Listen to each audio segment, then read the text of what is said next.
Welcome to another XCW Freetime interview, and I'm your host, as always, Fletch. And today, I have a special guest. My special guest is the most wait for it, most legendary man to ever grace your screen. We're talking about Jaxsin Law, joining me here on Freetime interview, and it's the first time that you and I have ever got an opportunity to sit down and have any kind of interviews or anything since joining the XCW. Before we get into the actual questions, I want to know, how have things been for you in XCW thus far? Well, shy of some, I'm going to be nice and say just very blind referees, I've been doing pretty good. Yeah, if you guys haven't been watching, he's been in a feud with Brady Branson, and we've been doing this storyline where, a bunch of things have happened that's kind of lead to you getting opportunities for rematch. If you haven't seen it, go check it out on our YouTube channel, XC Wrestling 1. But we're going to get into the nitty-gritty. We're going to ask you some questions, some personal, some, some's going to be just your opinions. Some of them you may not even be able to answer just because you're so new to the company, but we're going to get them out here today. First off, you've obviously watched a lot of our channel. Who is your favorite XCW superstar that you've had the opportunity to watch? Honestly, that one's pretty hard for me to say. I've enjoyed a lot of the matches. I think so far my favorite match I've actually gotten to just sit back and watch has always been a Brogan O'Shea match. In particular, Brogan O'Shea versus Chris Jones at SummerMania. Oh, yeah.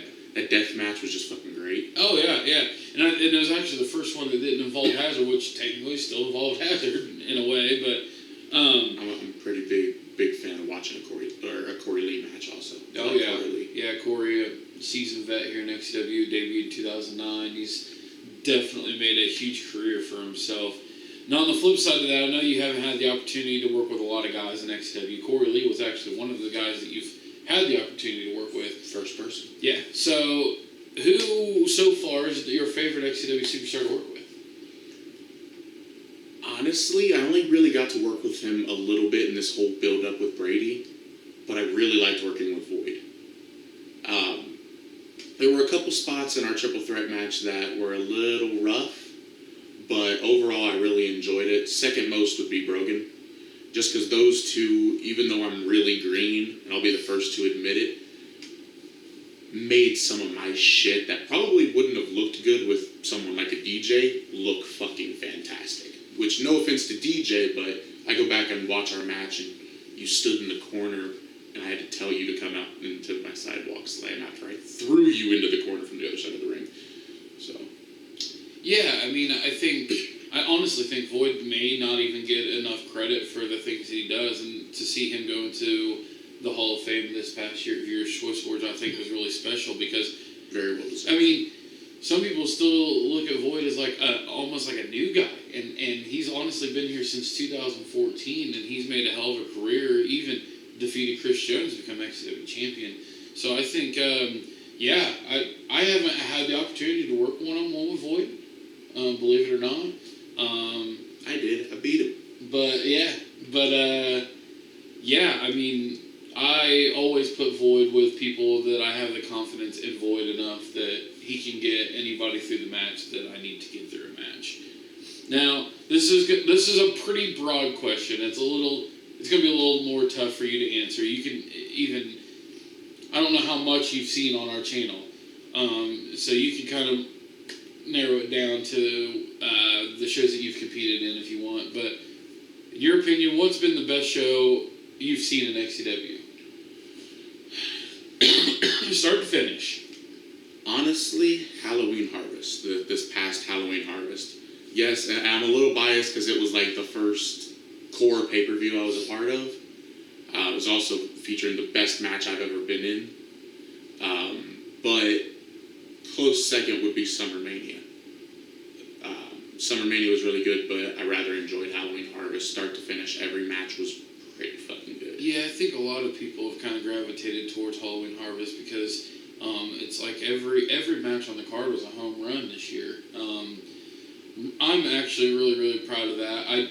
Summer Mania, I think, fell a little short this year, and it's hard to try to one-up every year. I mean, the bigger Summer Mania gets every year, the harder it is to top. So, that tagline of Summer Mania alone just makes it very difficult to live up to. So, my favorite Summer Mania to date, though, is Summer Mania from last year, I guess it's 2 years now.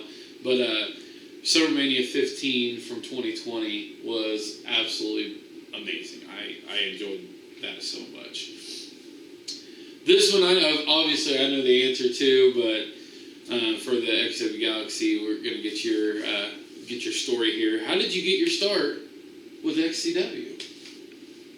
Are we talking in or out of character? Oh, we're totally out of character. Out of character? I was going through some pretty financial hard times, needed to make a car payment, and I had just lost my job at shitty old Wally World. Southport, Indiana. So I had a belt because I'm a huge belt collector, and I'm not talking in the sense of I go company to company and win titles, which, I mean, technically I have. But anyway. Yeah, we're not stealing Kenny Omega's gimmick here. I mean, shit, I was holding 4 at once, but I'm a huge belt collector, and the United States title you guys see on the screen now, the Premier US, I posted it up for sale, and for almost a month, no one bought it. Like, I thought it would be a belt that went like that, because I know people were looking for it. Yeah, well, I just so happened to be looking for one, and at the perfect time, I guess. It was really perfect timing, because I had given up on posting it in belt groups, because that's where most of my belt tradings and stuff goes, like broken belts, groups like that, and on Facebook. And I just got tired of waiting, so I posted it in like local buy-sell trade groups for anything and everything. And I got a few messages. Shit, I still got a message. I had a message like last week about it because I forgot to pull the listing down. And someone was like, "Hey, does it?" No, it's not. It's very much so not available. And this guy hit me up, and we had started talking, and he was like, "I want to use it for my promotion." And I was like, "Promotion, eh?" And then we started talking about XCW, and I found out about it, went and watched, and then figured out you guys were only like 30 minutes away from where I was living at the time, and was like, fuck it. If you need me, if you want to use me, I'm more than game to come work. And at the time, I was supposed to come in as a tag team with my cousin, which if you go watch the Adrenaline Rundown, you see our one match that we've had outside of our own promotion as a tag team. Sucks, because I did a bunch of hype vignettes and everything. Oh my god, love those vignettes. Blood is thicker than water, ladies and gentlemen, unless it involves Speedway.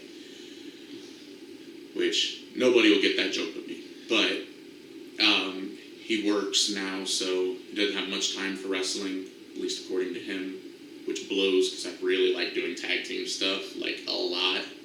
So, but yeah, that's how I came to be in XCW, and then showed up. First show I was ever even remotely involved with was High Stakes, and that was mostly sitting in the crowd until the dark match at the end of the show with me and Nick, which you all saw on the Adrenaline Rundown, and yeah,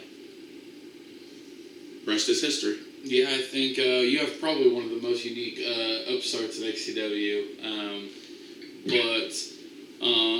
All's right in the world, and then ironically, you don't go through with the tag team, and you end up in a rivalry for the very same belt that you once owned. So Yeah, it's kind of an interesting. Turnabout's fair play. Yeah. So we're gonna revert back to the last question about what the best show you think you've seen since you've been here in XCW, or that you've watched back. Was there one that stood out to you as just like, this show did not work? It was the worst. I've never been a huge fan of the small ring. Mm-hmm. I've been openly honest about that. I think it's hard for bigger men, and that's saying something because I've seen Venom work in that ring. But it's hard for bigger men to go out there into the 12x12 and do some of the same stuff we can do in the 16x16. And I'm not knocking anything that's happened on the last couple of shows, because the last couple of shows have actually been rather decent in the small ring. But Ground Zero, I don't know if it was Thunderstruck. No, that was the FWO crossover, wasn't it? Yes. It was the Ground Zero after that, Last Rites. Really? I think that was probably the best Ground Zero that we've ever done. I guess I'm personally a little biased because I considered my triple threat match that I had with ACT and Jaden Tucker to be one of the worst matches I've ever been in. And on screen, you wouldn't be able to tell. But after the match, I wanted to throw my bat that I walked out to the ring with through the wall. I was gonna say, like, that match with Brogan and Brady against the Royalty and the Miano and DJ, like they Miano and tore DJ the have been house. tearing it down. Yeah, they tore the house down.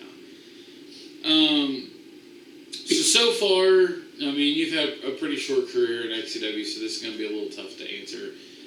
But we can two-part this. First, what is your biggest moment in XCW thus far? And then on the flip side of that, what's the biggest moment for you as a backyard wrestler overall? So far, biggest moment in XCW was beating Brady and Void in separate matches in one night. I consider that my Chris Jericho moment. I beat The Rock and Stone Cold in the same night. But overall, as a backyard wrestler entirely, my biggest moment is really a bittersweet one. Okay.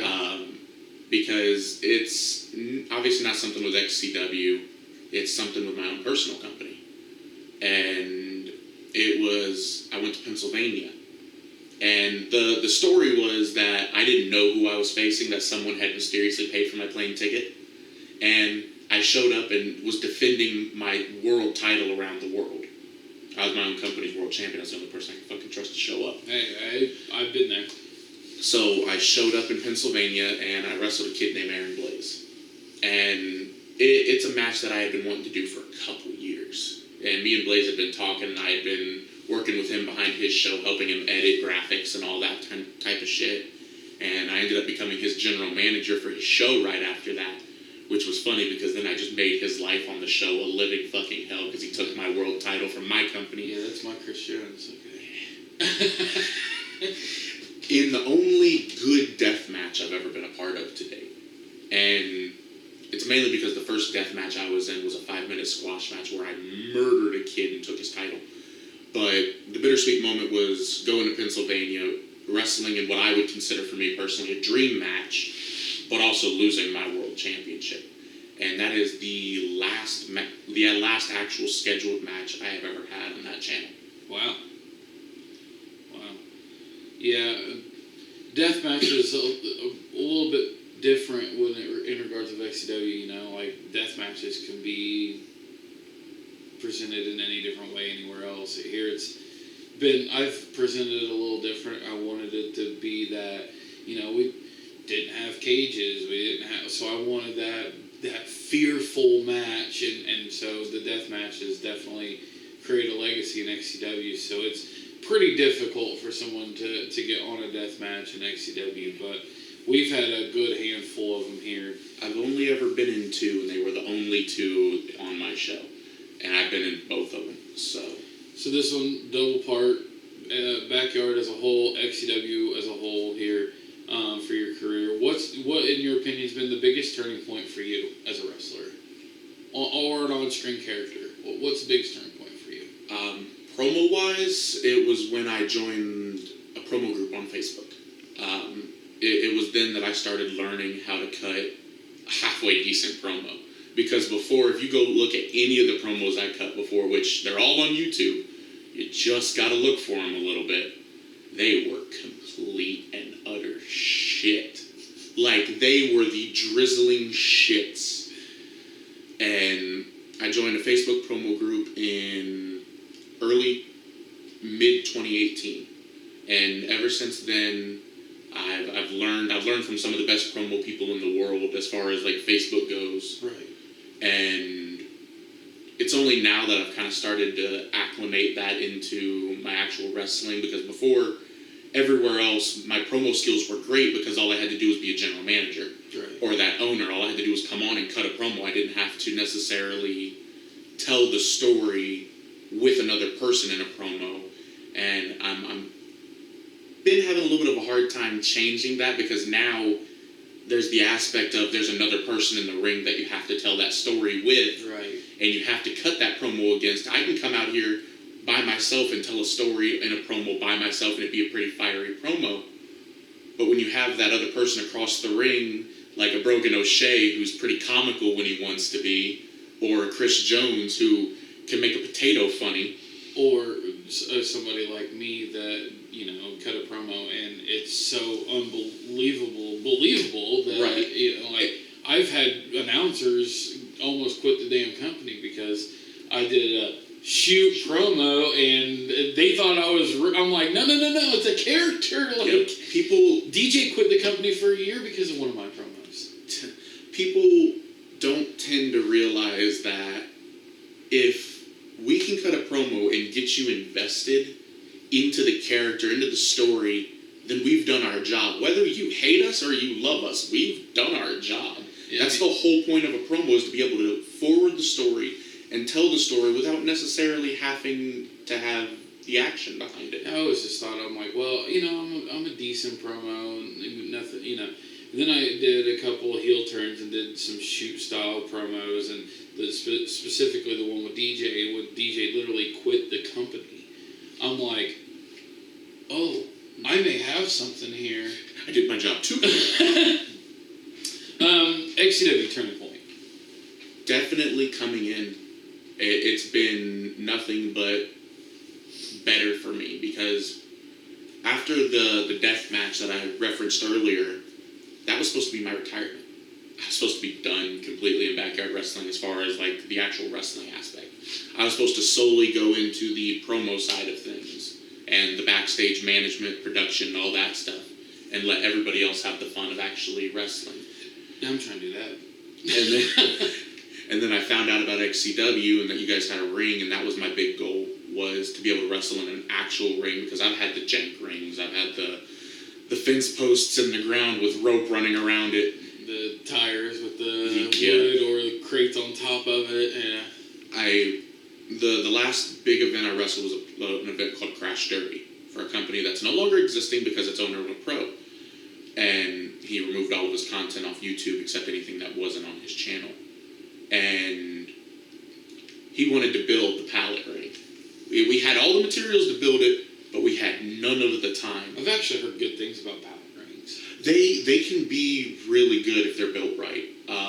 But ours would not have been built right. Like, I literally stood on it and my foot almost went through the floor of the ring, and I was like, we're not doing this. Yeah, so I took it all down, and since it was called Crash Derby, all the tires and stuff I lined up beside the entranceway and built a beautiful looking entranceway out of the pallets, and then just laid a tarp on the ground, tacked the tarp in the ground. Me and my friend Thomas, who plays Kurt Adams, put the posts up, put ropes through the post, and we had a 16 by 15. It was a rectangle, It was really weird. We didn't intend on that. But it worked. And it got us through the one show, and up until like 2 months ago, that ring and entranceway stayed standing up. Never used again, but it stayed up until they had a wedding on that property and took it all down. I was like, fuck. I'm out like $60 that I never got back in materials on that ring. But hey, the cost. Yeah. Yeah, I mean, there's no saving a buck in XCW. No, but even... I have put myself in so much debt for this company, it's unreal. But like that was the closest I had ever been to actually wrestling in a ring, other than working a couple indie shows as production, and after the show getting to run the ropes and shit. That's all I'd ever done before I came to XCW, was run the ropes. And then I came here and I actually got to learn how to wrestle in a ring. And I'm still learning. You're always learning. I don't think you're ever done learning. But definitely being able to come here has been a big turning point for me. So obviously with training and with wrestling in general, and you mentioned death matches and you know some of the lineage of your career so far. What's the worst injury you sustained during your career? I've had a few. I've had concussions, I've had broken arms, but the broken arms and stuff weren't wrestling related as much as they were me being stupid and trying shit I shouldn't have been trying off camera, trying to perfect my entrance, of all things. I broke my arm. But definitely my worst injury to date, and it's one that took me out of action for a little bit, hell, I couldn't even sleep at night, was my ribs. I had fractured my ribs on my right side, my 5, 6, 7, or 6, 7, 8, it was something like that. I fractured 3 or 4 of them. And I still wrestled like 6 matches after that on those fractured ribs because it happened training. I was trying to pick Brogan O'Shea up for a German suplex. And I didn't arch down enough, like I didn't squat. Because when you do a German, you're supposed to squat and grab. I didn't squat far enough down, and when I deadlifted Brady, like I Brock Lesnar Germaned him. I deadlifted him, and he fell on my chest. And that's what fractured my ribs. And it took me a little bit to breathe after that. And then for 6 shows I wrestled, and up until I literally couldn't lay down at night to go to sleep without hurting so bad that I was in tears, I went to the hospital, and the nurse was like, "You're strong." I was like, "Why?" She was like, "Anybody else with fractured ribs wouldn't even want to walk in here. But you walked in here and you've been cutting jokes this entire time." And I was like, I just thought they were bruised. Because I've had bruised ribs before. I know what they feel like. That's what it felt like to me. I thought they were just bruised, but... Yeah, I go to bed in pain, I wake up in pain, so... It comes with the territory. I get it. It comes with the territory at this point. What is the worst injury on the flip side that you've ever witnessed in wrestling?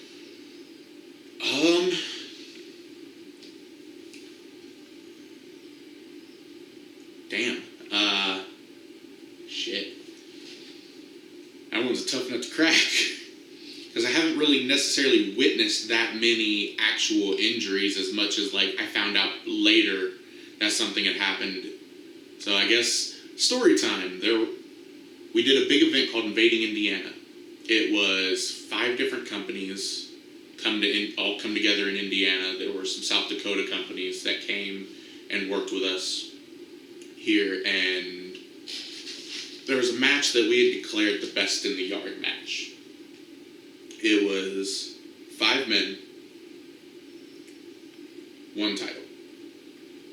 The CXG Hardcore Championship, that's just because it was 24/7, so it was always on the line anyway. The real premise of the match was to declare the best in the yard. Originally, it was just supposed to be 1 fall to a finish, but I mentioned someone to you privately before. I don't mention his name, but he was a habitual liar.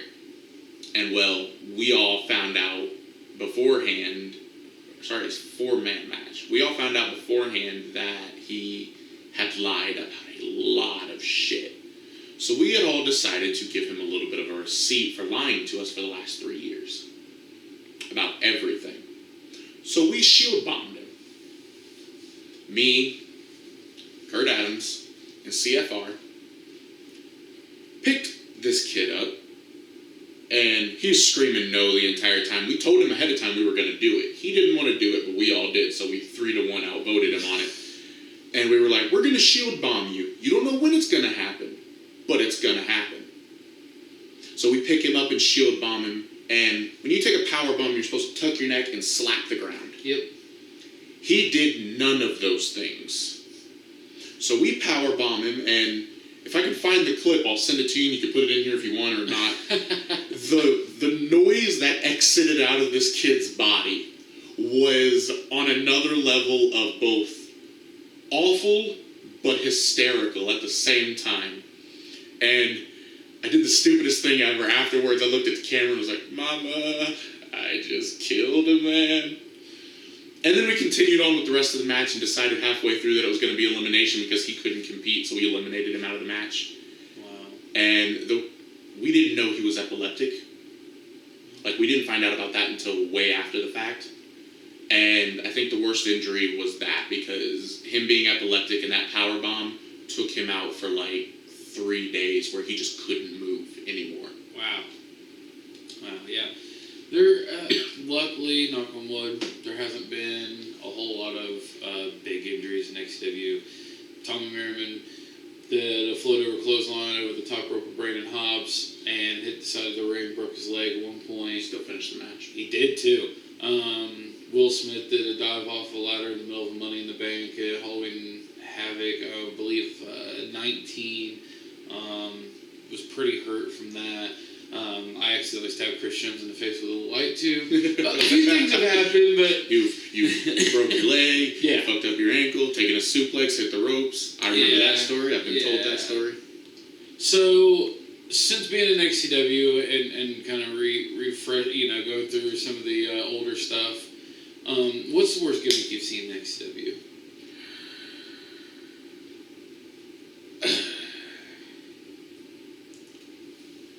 It's really, really hard for me to get behind DJ as a character.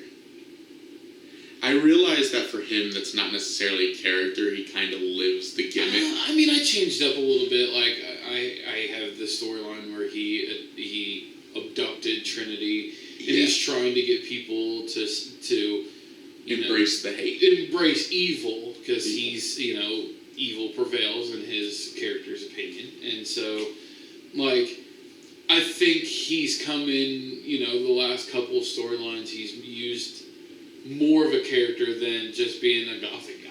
Yeah, and for a while, for me, going back and watching stuff, that's all he was. Right. Was just I totally get it. And that's why I took the initiative in the last storyline to try to give him a little more of an edge, give him a reason, for the things that he does, give him more character. I feel like if DJ could cut a better promo, he could send that character home. Yeah. Like, I think he could really sink that, because it's a character. For me, a person who can do a good character is someone who kind of lives the character. Right. And for me, I'm a bit of a natural asshole when I want to be. Hence why I make a better heel than I do a face. Now, granted, I can come out and I can get the crowd pumped up and I can be like, babyface energy. But I'm a better dick than I am anything. On the flip side of that, so far in XW, what's your favorite gimmick? What do you think's been the best gimmick? It's a bit tacky. Are you going with the boat? America. Oh, okay. See, and it's funny because when I tried to pitch this to Brady, you should have seen the look on his face. He's just like, oh my God. And there's people that were like, this is never going to work. And he got over so much, especially in 2020. It's just like it finally caught fire after like 3 years of him struggling through this character. In 2020, it finally caught fire. And I'm like, I told you, didn't I? It's, for me, the character itself hits home because of my promo tag team partner. He goes by Big Buck on the indie scenes, but on my show he was Dan Moore, or the Mad Dog. Sorry, Dan Moore's his real name. Oops. He goes by the Mad Dog, and for the longest time his character was almost the exact same as All American. He had a few different tweaks. He was more redneck than he was All American, but the All American, I love the concept of him winning the international title, turning it into the U.S. title, fucking fulfilling the gimmick. I'm a mark for his theme song. Here's another thing. You talked about guys who live their gimmicks. We can go to Denny's, and he will get the All-American Grand Slam just because he's with the group. Yeah. He gets All-American burger. We'll go somewhere, and he's like, "Well, I have to get a hot dog." Like it's a lifestyle at this point. I sinned for the Brady Branson character. I like that character. Now, this one's it could get a little more personal. Do you have anything that you do prior to a match? Any preparation, any pre-match rituals, anything like that really gets you psyched and ready for action? Genuinely, not necessarily. I've never really had a set pre-match ritual. I think the closest thing I do is a lot of times I will go back and I'll kind of graze through the build-up to see if there's anything I've done in a match already and see if I can one-up it. One thing I know I do before a match usually is I will listen to a pretty fucking intense promo. It doesn't matter who it's by, where it's from, or what it was for. Just the mindset that listening to a promo, kind of like a podcast style, can get you into, it's pretty fucking epic. And I think I try to, unfortunately for me, my pre-match ritual is run around like a chicken with his dick cut off, trying to produce the entire show. But, I think I got some heat with some guys, including DJ himself, a few months back, where I was like, DJ had a run-in style brawl with Deacon Storm, and before that happened, I got in his ass. I pissed him off, and to the point where he's like, "You're pissing me off." I'm like, "Good, now go do what I fucking asked." Yep. Well, he went out and did it, and it was probably one of the most intense segments the DJ's ever had in XCW. And he came back through, and I'm like, "Better. It worked." And he was like, "What do you mean?" And I'm like, "Oh, I pissed you off on purpose just so I could get what I wanted on the screen." So it's one of those, and even for me with promos, if you want an intense promo from me, make me fucking mad. Do something to. I literally had a friend, I have a pretty fucked up big toe. And it's weird, I don't talk about it much, but I have a fucked up big toe. I had a friend that, before I cut a promo, stepped on my fucking toe. And, my toe was, pretty jacked up. And it's all because I won't go to the doctor because I hate doctors. But if I went to the doctor, it'd be fine. But he stepped on my toe, and I cut probably the most fiery promo I ever cut. And, but yeah. So make me mad. I can cut a decent promo. One thing that makes me mad is taking chops. What's the worst chop you've ever received? Brady Branson at Halloween Harvest. And Brady's not really a chop guy either. No. So I've also never had the experience of a boat chop. Oh, okay. I've heard they suck, but Brady's double chop on me at Halloween Harvest. After I called him a pussy for wearing 2 shirts, and then immediately turned around and lifted up my shirt, and I had a second shirt on underneath. The gimmick of it all was hilarious, but he hit me with that double chop, and it literally drew blood. It hurt. I'm not gonna pat myself on the back, but I think I could be Kurt Acid and chop off. I've also never had a match with you either, so I don't know about your chops like that. So, with all things said, there's a lot of other things that we do in the ring other than chops and moves. In all of XCW, what is your favorite finish? Who has that finish that you're just like, I love that? It's simple but Blackheart. I fucking love the Black Mass. Yeah, and see, I had to convince him to do it, because at first he's like, "No, it doesn't look good." I'm like, "No, it does look good. You've got to do this." I love the Black Mass. Always have, always will. A pretty close second is the what does Corey call the coup de grace? Is it like the movie maker or something like that? I think so, yeah. I I really like the coup de grace. I'm not on commentary much, so I don't really know. If my fat ass could get up to the top rope and perform moves like that, I would. It's you always prefer that over the FML? just a fucking code breaker.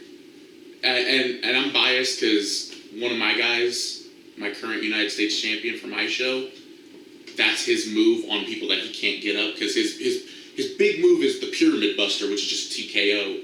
But when he was in Indiana, he can't lift my fat ass up on his shoulders.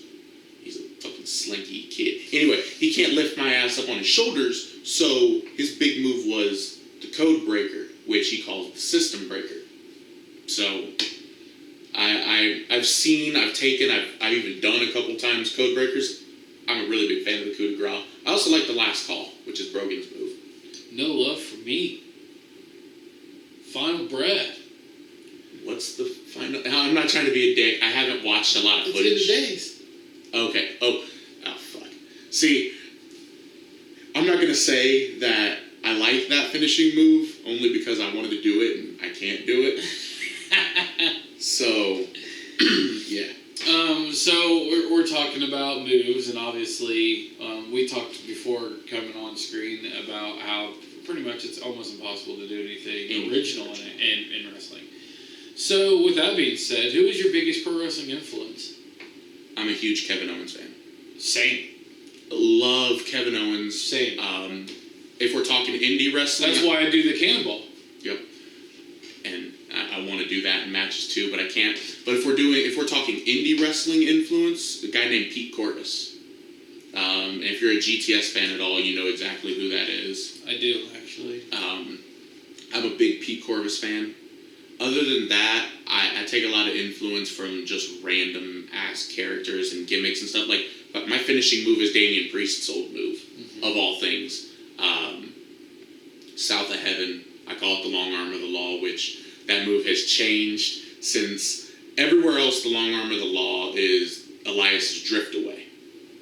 Here it's the South of Heaven.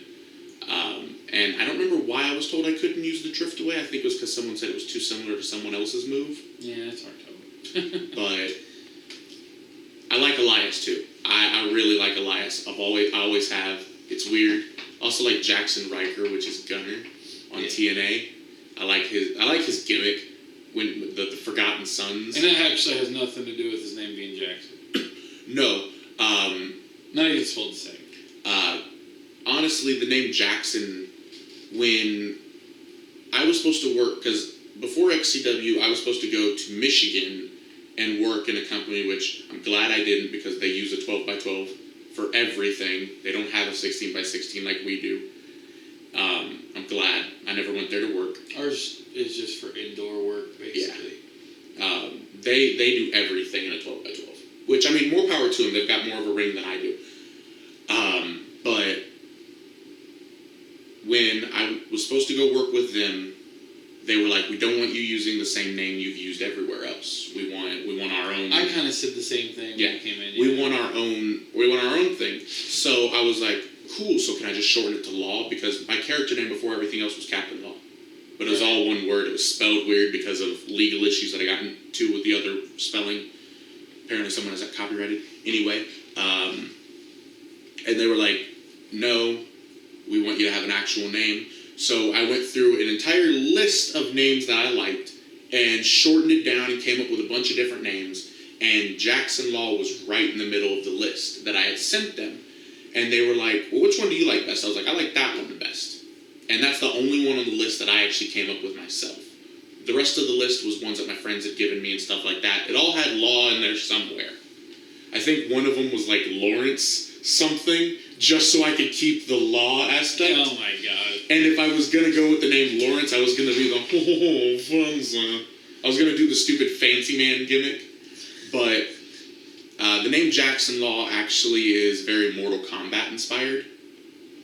And it's also, there's a promo artist, his name's Old School. He has a song, and the song goes, "Some call me a sinner for the things I've done."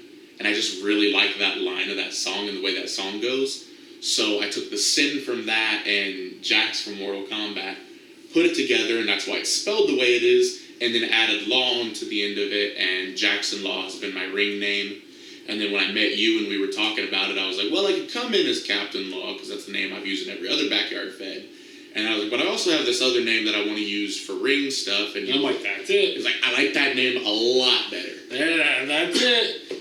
So that's what I'm going with. So you haven't had the opportunity to work a whole lot of stipulation matches. I know at Cold Day in Hell you got a last man standing match coming up with Brady Branson. But overall, what's your favorite concept match? Casket match. Casket match, trunk match, body bag match. Same pretense, different aesthetic. You could, and the reason I like it so much is because you can do it in so many different ways, but it be the same thing. Whether it be buried alive, casket match, body bag match, trunk match, you still get that same aesthetic of you're trapping someone somewhere that they can't get out of. And it's just the aesthetic of that I really like. I like Elimination Chained.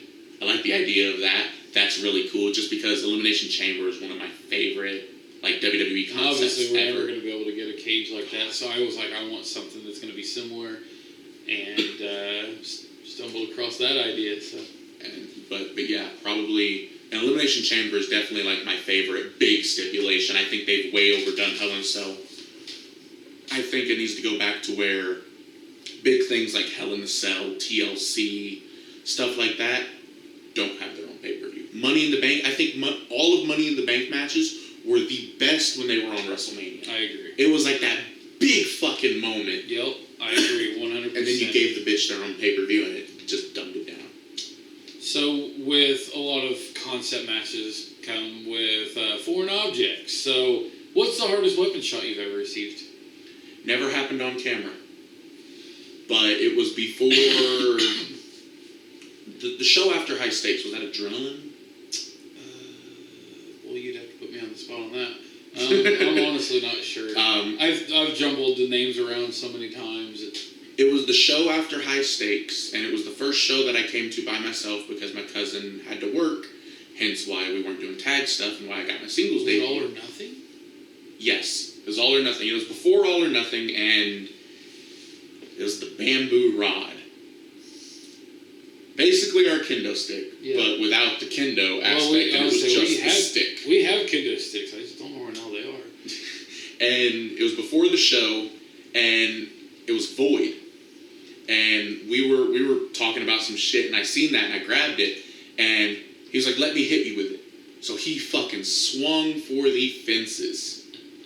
And I was like, fuck! I think he has a picture on his phone of what my back looked like after that. Like, it was bad. But I was like, tit for tat, bitch. You hit me, I hit you. So I grabbed that, and I used to play softball. So I have a very good swinging arm. And I swung for the fences. I drew blood on his back.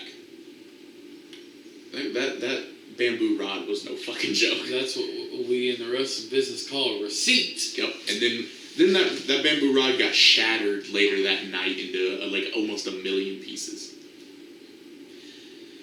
So, you've had these matches with Void and with Brady Branson. You're just now starting to get your feet wet in XCW. Where do you see Jaxsin Law in XCW 6 months from now? 6 months from now, hopefully defending the international championship. Very well could happen. But, you know, obviously I would love to say I'm going straight to the top, but I'm not. Let's be real. Unless something really big happens where people decide that I am like the best shit ever, which has never happened because I'm not. I'm very comfortable in the mid card. Only place I've ever been heavyweight championship material was my own show, so I kind of like that. You're talking about shooting to the moon and really getting a push. Who do you think, in your opinion, is the fastest rising star in XCW? Hayden Vex. Oh God. The perfect answer. I agree. Hayden Vex. I mean, he's been here, what, like 2 years? His first show was March of 2020, or April of 2020. So, round about 2 years, be 2 years later this year. And he was heavyweight champion for, like, most of last year. From what I've watched, anyway. Yeah, I mean, within his first year, he won Extreme King, main evented SummerMania, won Money in the Bank, all in his first year. Winds of Chains. That match was so good. And I don't think you could have timed that bottom chain breaking any better than it did. Intentional or not, it was just good. So I've got to give that one to Hayden. Now, Hayden was a name that, he didn't call himself Hayden Vex in previous companies he'd been in before, and that was something that I take a lot of pride in, is being able to help guys come up with a unique name that you're not going to hear anywhere else. Jason Arcane, Hayden Vex. We got a new guy about to start, and he's going to be Raiden Riker. We have some names that are very unique to our company. In your opinion, who's had the best name in XCW? Huh. Damn. That's a hard one to put my finger on, because my mind obviously goes to people that I know more closely from working more recently. I like Brogan O'Shea. He's Irish. The name just fits. Brady Branson. That was another one for me. The alliteration of Brady Branson sounds really good. If this was the worst name, I could give you that one. Who's that? DJ. I'm sorry. That's his real name. I know it is, but it's just like, for me, I've never liked when people use their real name as a wrestling name, especially if it doesn't necessarily fit. I know it's kind of. In a way, it's kind of. It's an abbreviated version of my name. Yeah, I also never really liked one-word names. I agree. Like Venom. Oh no! I like names like that. Like, we've had Crisis, Corruption, Carnage, Venom, Void. Like, I enjoyed those names. I don't want somebody to just be like Jack. Like, here comes Ali. Like, shit like that. Yeah. I don't. But like Edge, stuff like that. Like, I really. It has to be a very edgy kind of word to be a one-word name. I think best, like, cynical. That one's good. I think, and his spelling was great. Yeah. SYNIKAL. I think if I'm gonna go with best name, and it's one that probably doesn't get used or picked a lot, I'm going with ACT.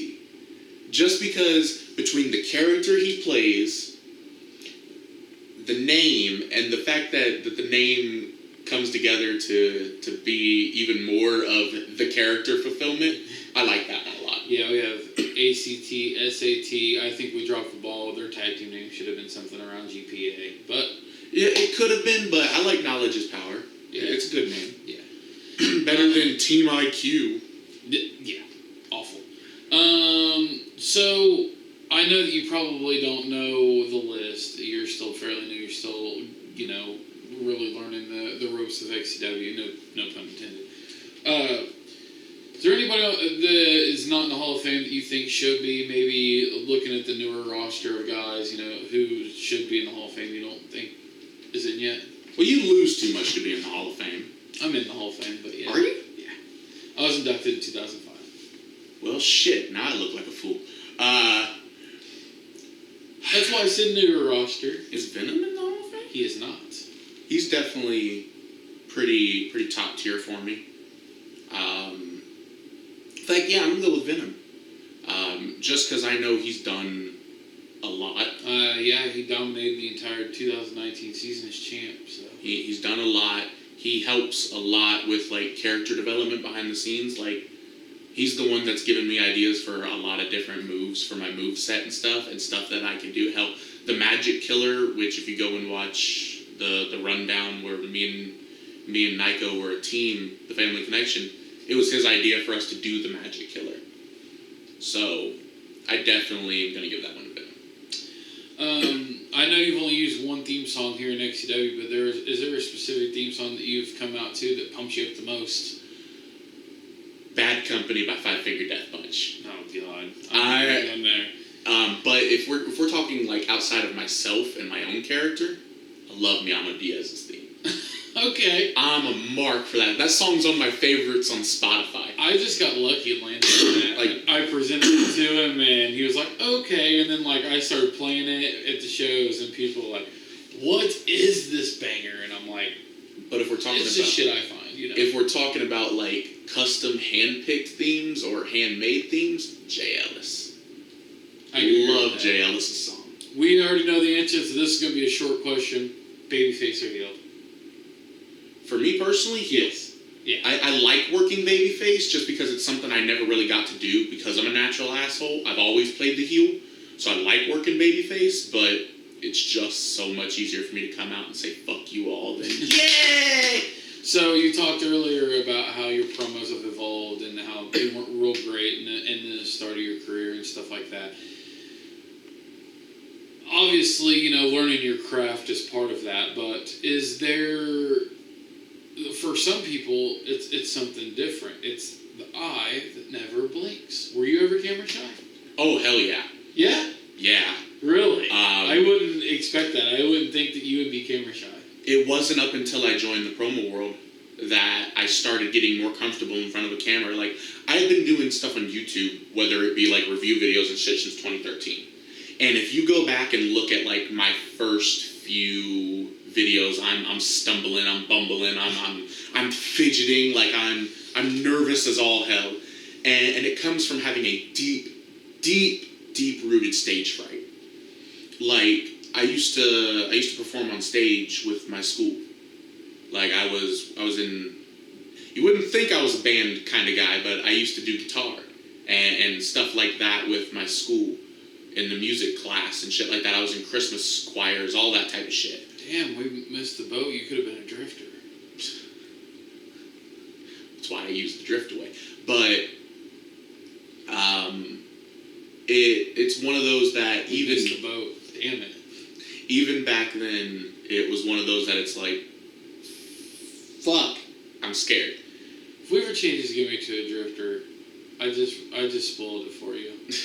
Like, you all couldn't see it, but if you go watch New Year's Nemesis, the promo that I did with Brady, which was fantastic. That was one of the first promos I had ever done directly face to face with somebody. It was fantastic. And the whole promo.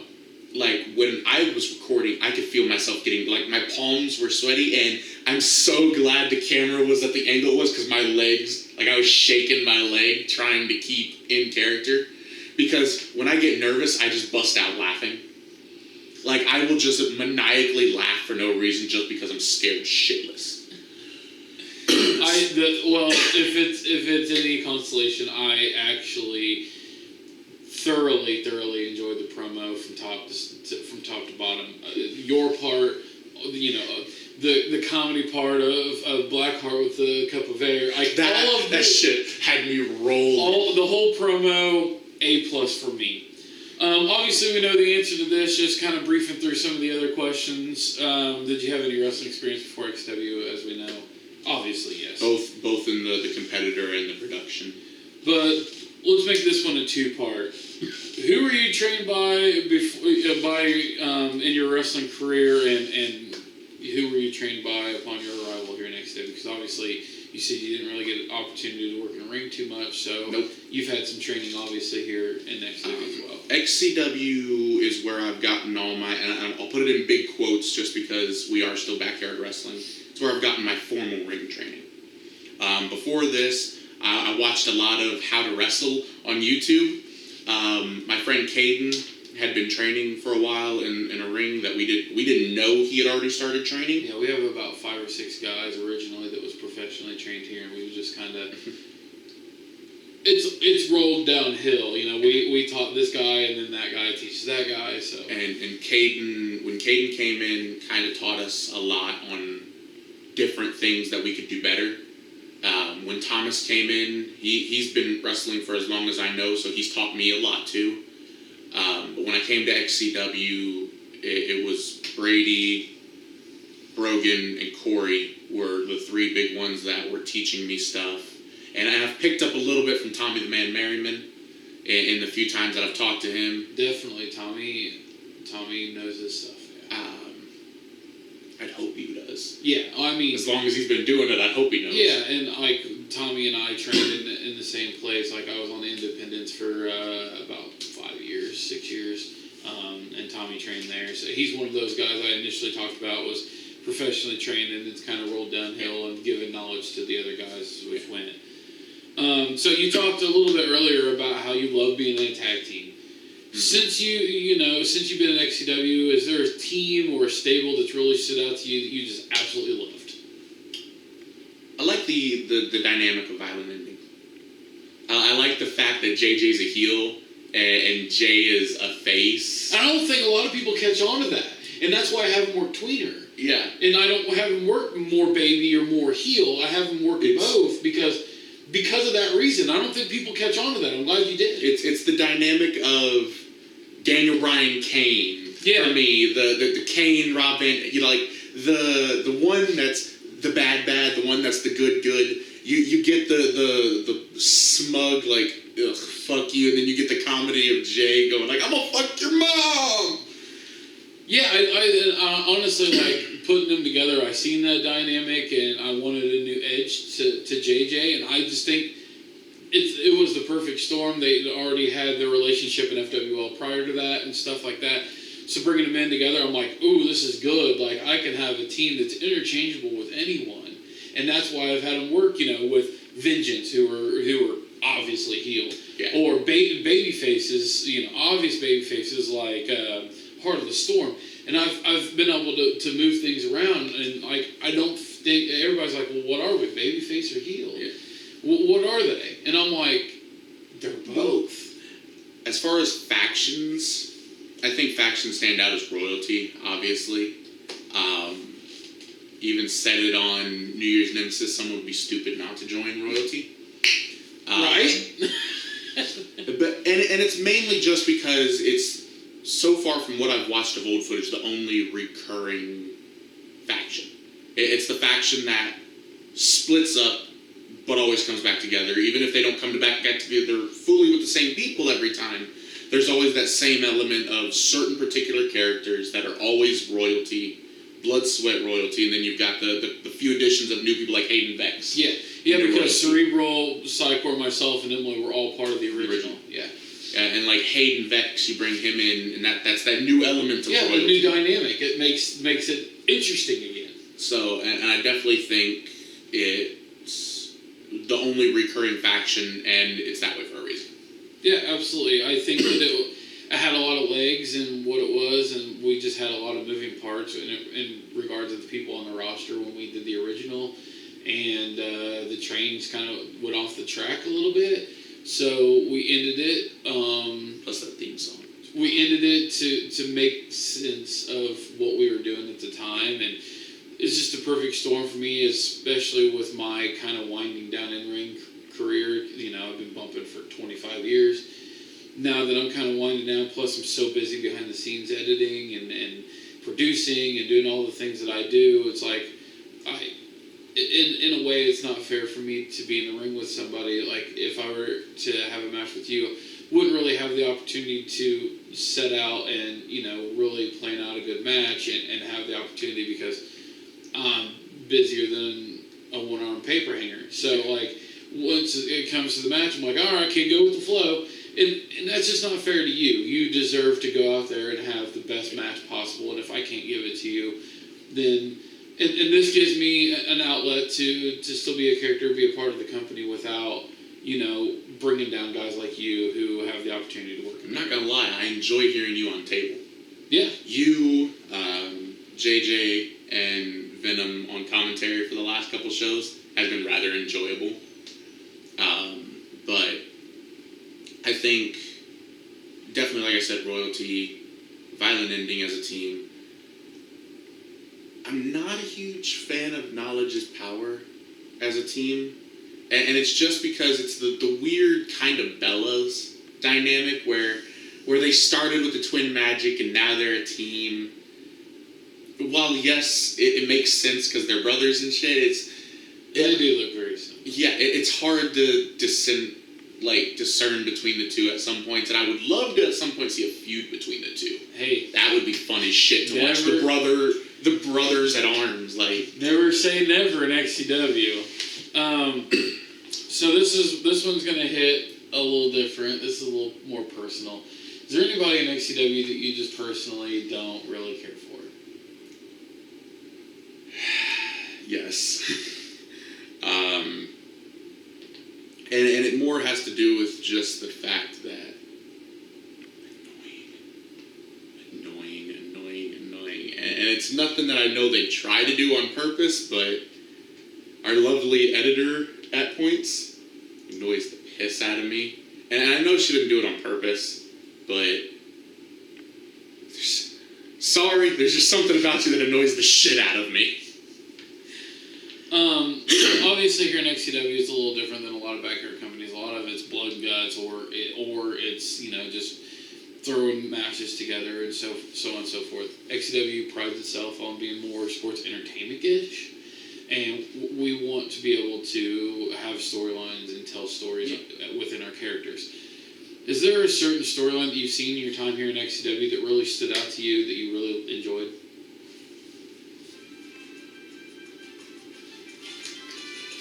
Oh, I think he's getting a call from Yana Diaz. Anyway, that was weird. But that would be a perfect place for a commercial break. Anyway, I think stories, I go back a little bit before I got here. I enjoyed Brogan versus Vex as a story. Absolutely.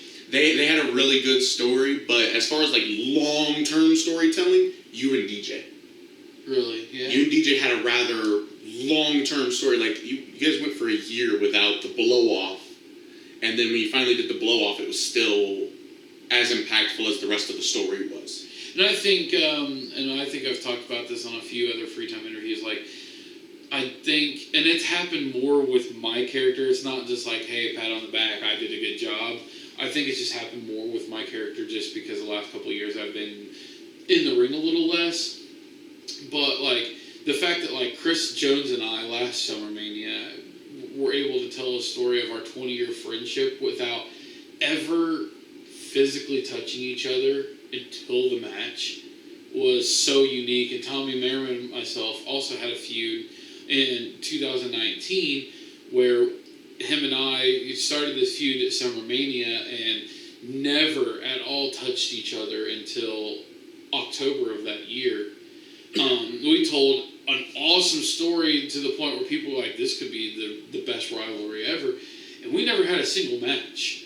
So there are ways to tell stories, and I think that being able to tell a compelling story in wrestling is just as important as being in the ring. Well, yeah, because sure, you can, like, indie wrestling is a big example of that. You can go to an indie show and see a great fucking match. But there's not a lot of story. There's storytelling within their match, but not storytelling as a character. Right, like, you can't get invested behind a story because there's nothing to invest in. Like, you can see a blood feud between such and such and such and such that have been feuding for the last 4 shows, but if you don't see any of the promos, you don't see any of the character development behind the scenes, like, you can't get invested in a feud without that character development.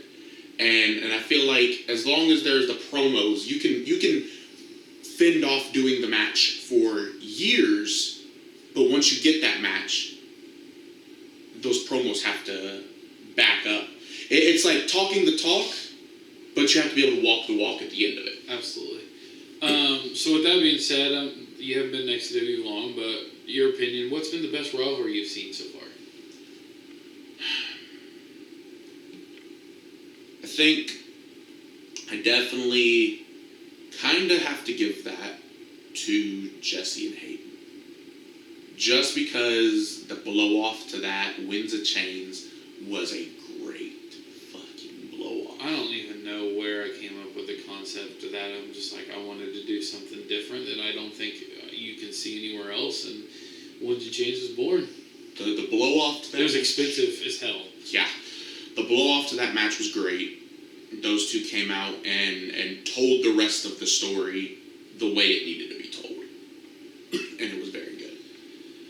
This one you're not going to be able to answer. What do you think is the best XCW location? You've pretty much only competed in one. I've only competed here at the mainstay arena. But honestly, I've watched footage, and it's just because of the entranceway, the ramp and everything else. I like having the big entranceway with the ramp coming down. I think it was Cemetery Center? Yeah, I like Cemetery Center. The only thing I didn't like about the Cemetery Center is that it was so wide, it was so open that the shows didn't feel as intimate, and I feel like here, that intimate feel where, yeah, I wish we had a little more space, but the fact that it's so enclosed that you get all the sights, all the sounds, and you're up close and personal and everything, I think, like, the camera was further out for the shows in the Cemetery Center and stuff, so I prefer the more up close, like, yeah, intimate setting of where we are now. So what kind of legacy do you think Jaxsin Law is going to leave behind here in XCW? If the day comes where I just Legend.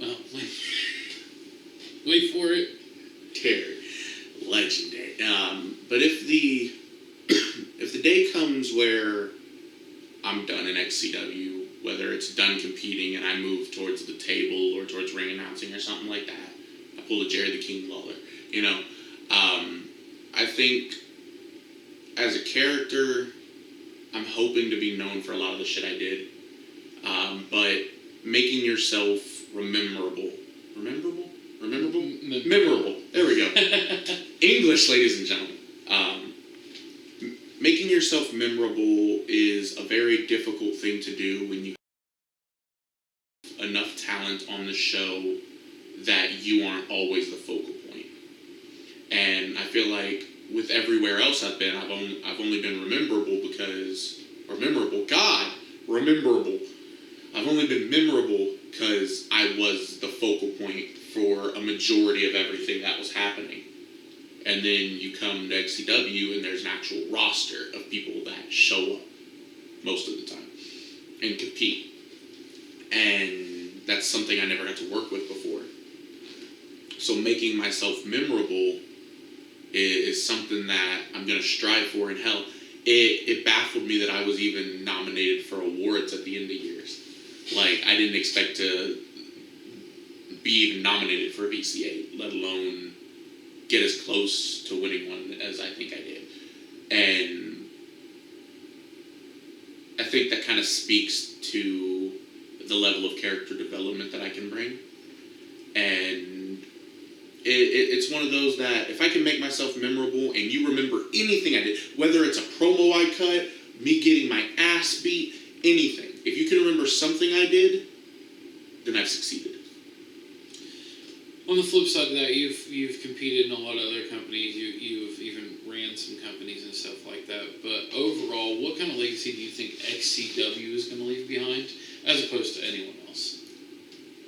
As far as like the Indiana area, it's definitely right now and for the longest term that I've known the biggest Indiana backyard fed.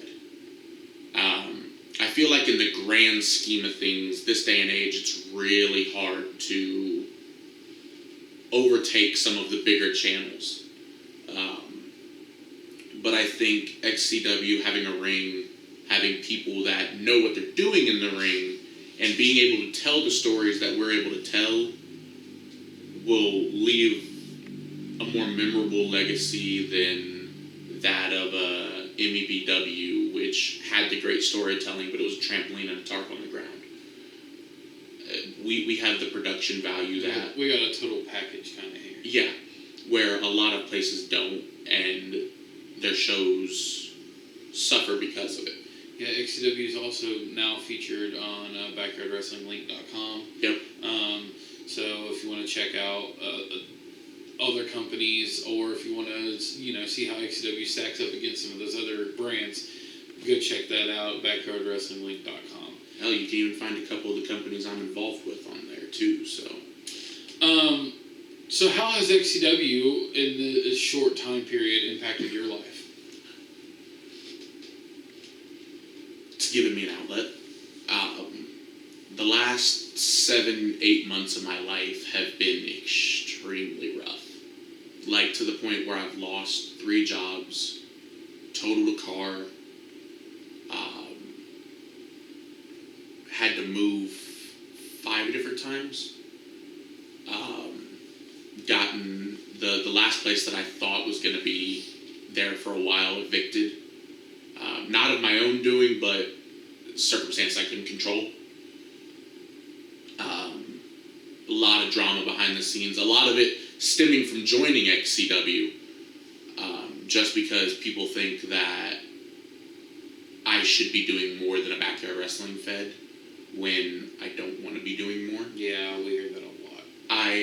While I've had offers to go to indie shows and do indie shows, It's so political. that I don't like the fucking politics. I hate politics. That's one of the reasons why XCW is still here. Is we don't want to go to the indies, and I mean, when money comes involved, politics come involved, and it's just it's not worth it. It takes fun out. And the main company, and I've mentioned Caden before, but it's the main company he works for. It's the company he trained under. Their big thing is you come, you pay their owner $150. He gives you the tickets, and you either sell all the tickets and get your money back, or you don't. And either way, you don't get that money back. And I don't like that shit. I don't like pay to play. I don't like that. I enjoy being able to show up for free, have fun, do what I love, go home, cry because I'm in pain, take some Tylenol, and then go to sleep. And at least at this point, yeah, we're free, but we do have guys that have had that experience that's went and paid the $150 and sold the tickets to learn their craft and then bring it back here. So. Yeah. And I've never seen the allure of an indie show.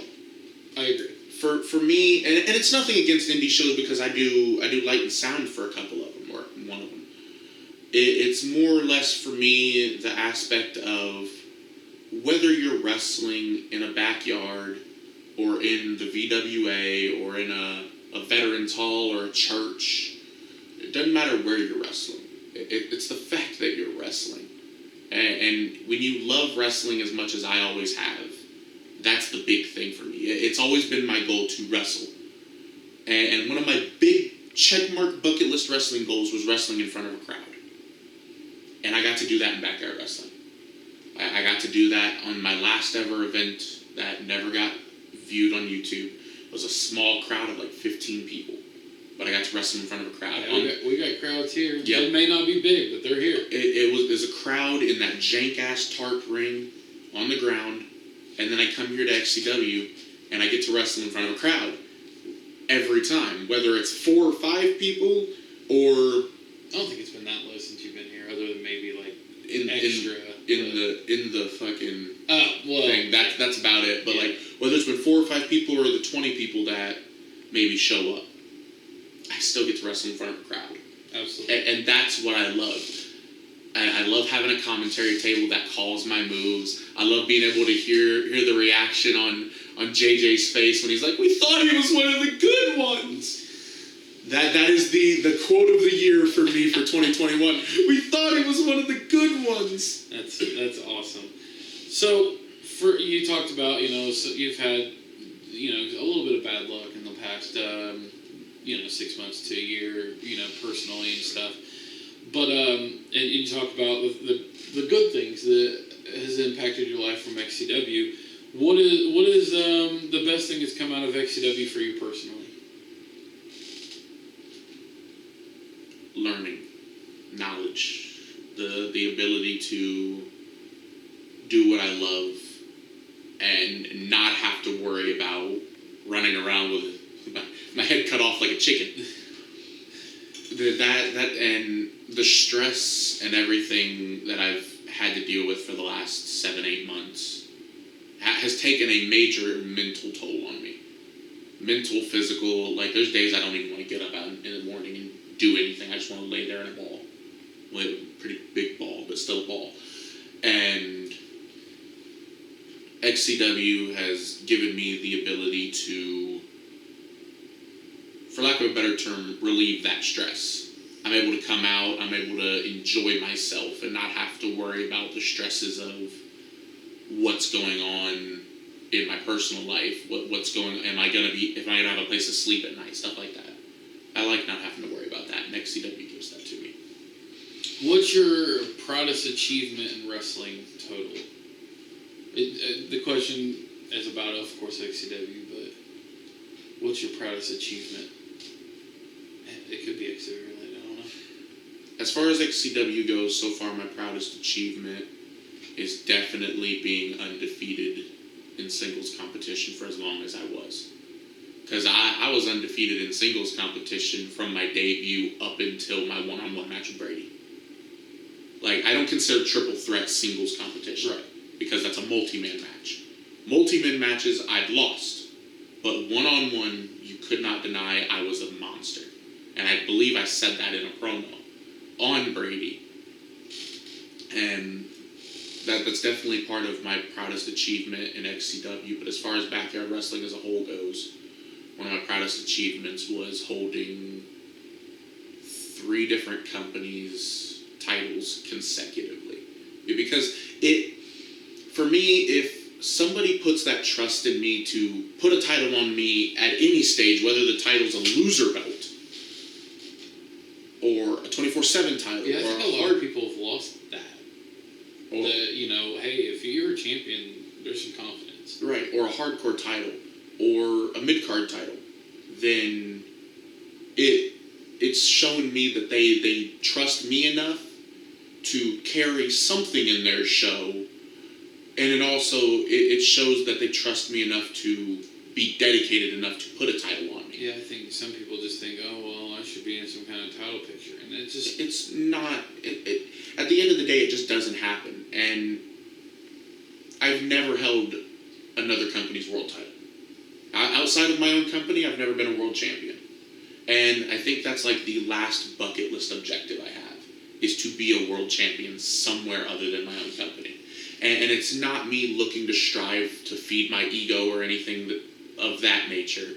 It's solely me trying to find a company that I can call a home outside of my own that trusts me enough to be world champ.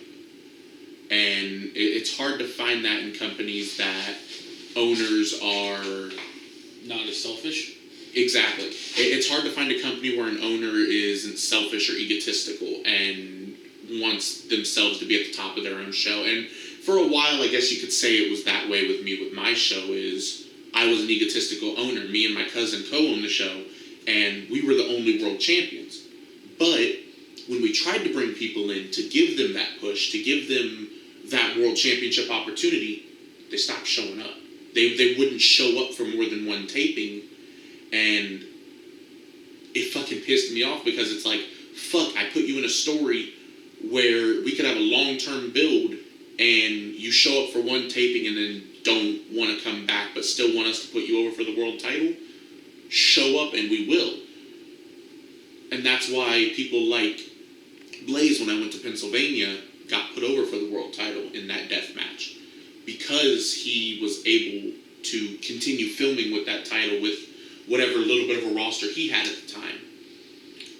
And I think that's something that a lot of people in places nowadays, at least in the backyard realm, are missing, is just that sense of trust. I don't know if you know this. I know a lot of people that are watching, and if you've gone back and watched Men of Honors and stuff like that, XW was actually built and based off the fact that I wanted to give an equal opportunity to everybody to show their craft and to have the opportunity to be in the tops of the cards and stuff like that, and not have a selfish promoter that wouldn't give them that platform. The company that myself and Chris Jones and Kurt Acid and some other guys worked for before was a selfish promoter. He rallied himself around certain guys, and those certain guys were the ones that got the pushes, and the other guys were in half-ass storylines that ended halfway through the same show. I mean, it was a mess for anybody other than the top 3 guys. Yeah. And with himself being the center of attention at all times. And I was like, I just want to give an opportunity. I brought in a ton of guys into his promotion, and all those guys were dropping like flies because they're like, we're not getting an opportunity. And Dylan Bostic, and Kurt Acid set out and we're like, listen, let's create a company that's going to be, and obviously, like, I was in the top of the card for many years as well, you know, in and out, but like, let's create a company that is going to be equal to everyone, where everyone's going to have the opportunity to shine, everybody's going to have the opportunity to be in high profile matches. Yeah. And you know, we can take back seats when we need to make sure that those guys get over. And I think over 20 years, XCW's really succeeded, and we really pride ourselves on making sure that, you know, even of the newest guys like you have the opportunity to come in and shine and work for our second biggest title on our second biggest show of the year. We like giving that platform to guys. So I think that's one thing that XCW is doing really well. Yeah. Last question. This is a big one. This is the one I ask every time, and it gets everybody riled up. Especially now that you've had the opportunity to work in a real ring, and plus I'm sure you worked ground, you worked makeshift rings, you've done all this. What do you say to people who say that wrestling is fake? Fuck you. The biggest of fuck yous. And your mother too, because she gave birth to your dumbass. I see. That's for all you TikTok followers. And see, people shit on wrestling because it's not UFC. Yes, there's a script we follow as far as results and as the story goes. But I told you earlier, I have had broken ribs and fractured ribs and bruised ribs and broken arms from this. And it's not even a job, it's a hobby. Sometimes it acts like a job, but it's a hobby. Yeah, how do you fake taking a bump on a ladder? You just don't. You can't go out there and do a Money in the Bank match without the potential of getting hurt. I mean, biggest example I use is Vince McMahon. The man didn't even wrestle a match. He walked out to the ring and got in the ring and tore both of his quads. Like, there is danger everywhere. The moment you step through, hell, even behind the curtain, there's danger. But the moment you step through that curtain, there's the potential for anything to happen that can cause an injury. Hell, I twisted my ankle getting on the ring my first time. Because I caught my foot in the apron, and if you go and watch the tag match I was in, you see me go like this off the side, and I twist my leg like that, and I'm like, fuck. Also in that match, Corey Lee did a hot shot on me, dropped me off the ropes. You couldn't see it on camera because I fell off of camera, but I hit the back of my head on one of the rocks. Like, it happens. Injuries happen.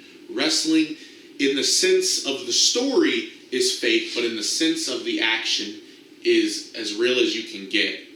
We go out there, we punch each other in the face. It happens. You get punched back in the face when it happens, but it happens. It's called a receipt. It's a matter of people outside of the hobby, from the outside looking in, see storylines and matches that have predetermined results and immediately assume it's fake. Let me come out here and chop you across the chest, and I'll ask you, did that feel fake to you? And I guarantee you're going to say, no. So. Well, there you have it. It's unanimous. Like, everybody has about that same answer.